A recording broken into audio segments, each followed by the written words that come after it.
Hey guys, welcome. Thank you for stopping by.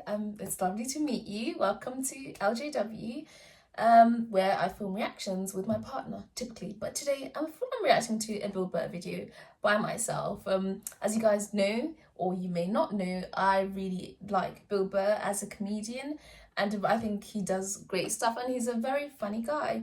So I've just reacted to a video of his, which is No Reason to Hit a Woman. So if you haven't watched that, then watch it after you've watched this one.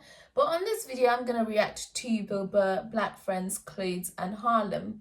I think Harlem is a place in the US. Yeah, I think that's as much as I know. So it's 7 minutes round about there. And yeah, it looks like it's going to be funny. So let's just get into it.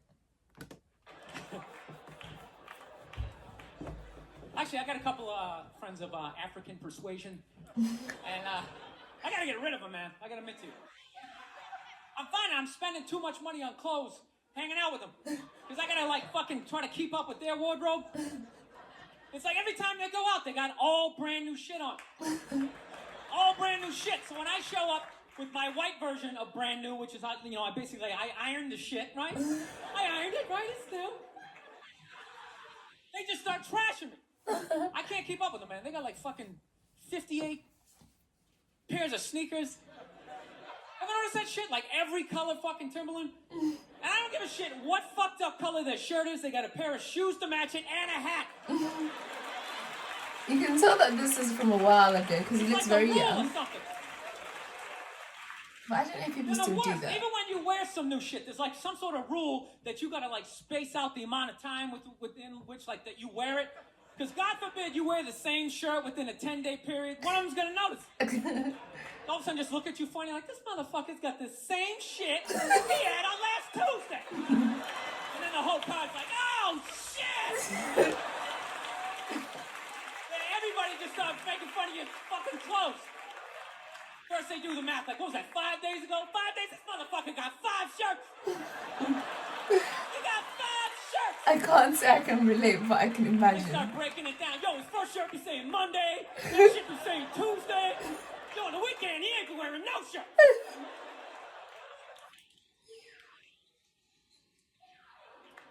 I'll tell you, it's actually funny. You know what? That's actually how I judge black guys now. When I first came to the city, like, all black people scared me. No, it's like the typical white dude from like the suburbs, you know what I mean? Had no frame of reference, you know? So my only frame of reference with black people was like, remember those early 90s gangster rap videos? Throw the fucking LA riots in there, man. It was fucking horrible PR. I'm watching the videos, look, he's got a nice car, he's got all the women, and he's still fucking mad. These black dudes are never happy. But after 10 years of living in the city, this is how I narrow it down. Whether a black dude scares me or not. Black dudes with dirty sneakers scare the fucking shit out of me. No. I figured it out in my head, because I know if I'm hanging out with them, that's the last shit that they're going to let go. The immediate shit that they have on. So I think, if his sneakers are fucked up, that means his life is fucked up. Every time he leaves his building, the whole neighborhood, oh, shit! Everyone starts making fun of him.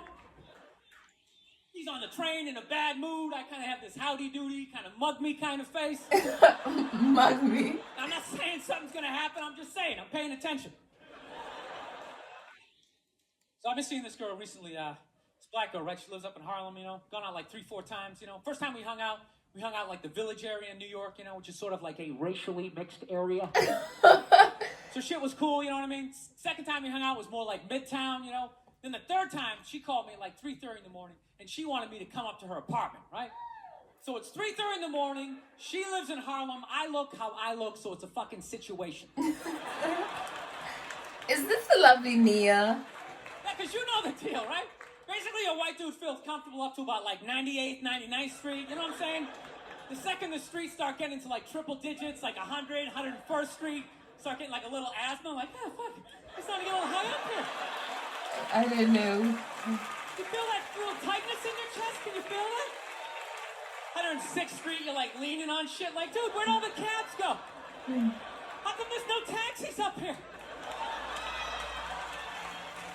Dude, what's a bodega? I don't know what that is. Let's get the fuck out of here. So I'm praying to God she's going to tell me to take the subway, get off at like 105th Street, 103rd, which is like the first stop in Harlem where I can still look over my shoulder and see like all the white people like disappearing over the horizon, We don't go over there. Train, you want to get off at 125th Street. I'm like, God, fuck, 125th Street. Jesus Christ, that's like right in the middle of everything. I'm going to be surrounded on all four sides. I can't fucking do this. So, at this point, I'm really trying to hide like the bitchy tone that's starting to creep into my voice, And I'm trying to ask for really specific directions for when I get up there, because I want to know exactly where I'm going.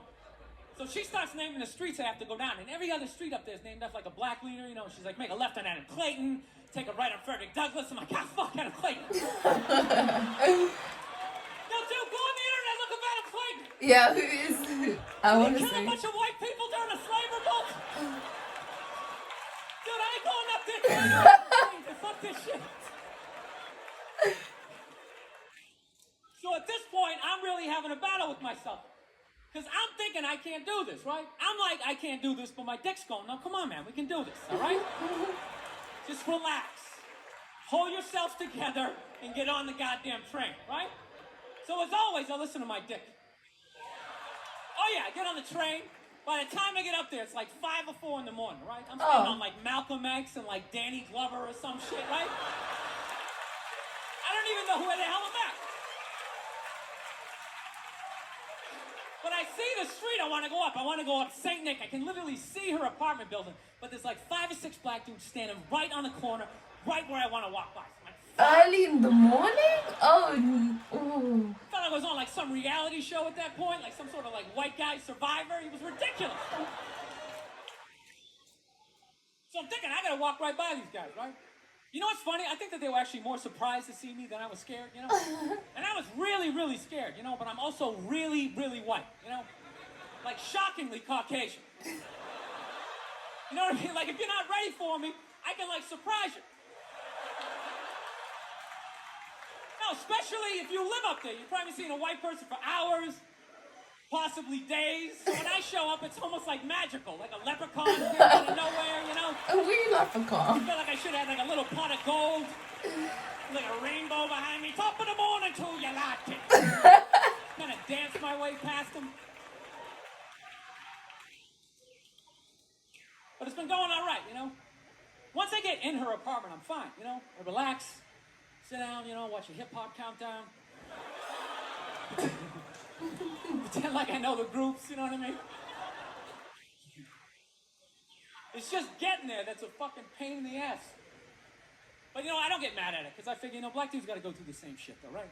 When you go out to the suburbs, go fuck a white girl. Right? Just that same awful feeling of just leaving your people behind, Your people? As you're fucking driving out there. Probably start off lean and you're all fucking cool. 20 minutes in, you're driving like 10 and 2. The video's like, dude, I don't like this shit. I don't like this shit at all. Too much grass. I don't see any rims. This is fucked up. None of the windows are tinted. I can clearly see white people in every car. This is fucked up. Listen, you guys were awesome. Thank you so much for coming out. Oh, Phil. God bless you. Thank you very much. Yeah, brilliant as always. I mean, you can't fault him. But yeah, no, it was really interesting what he said and, what his perceptions of obviously going to a different neighborhood. And yeah, I mean, I can't quite say I've felt the same thing here, but maybe it's just different for, I don't know. Yeah, I can't quite say. But it's funny to hear, obviously, his experience. And see, this is the thing with Bill. I like how he incorporates his jokes into his, like, stories. It just makes it less punchy and it just makes the jokes ease in a little bit more, It just sounds like he's telling a funny story. And that's what I like about him, the ease of it. And yeah, I hope you guys enjoy that. And let me know if you've ever had, a similar experience. And I like to read the comments, so it would make for interesting reads.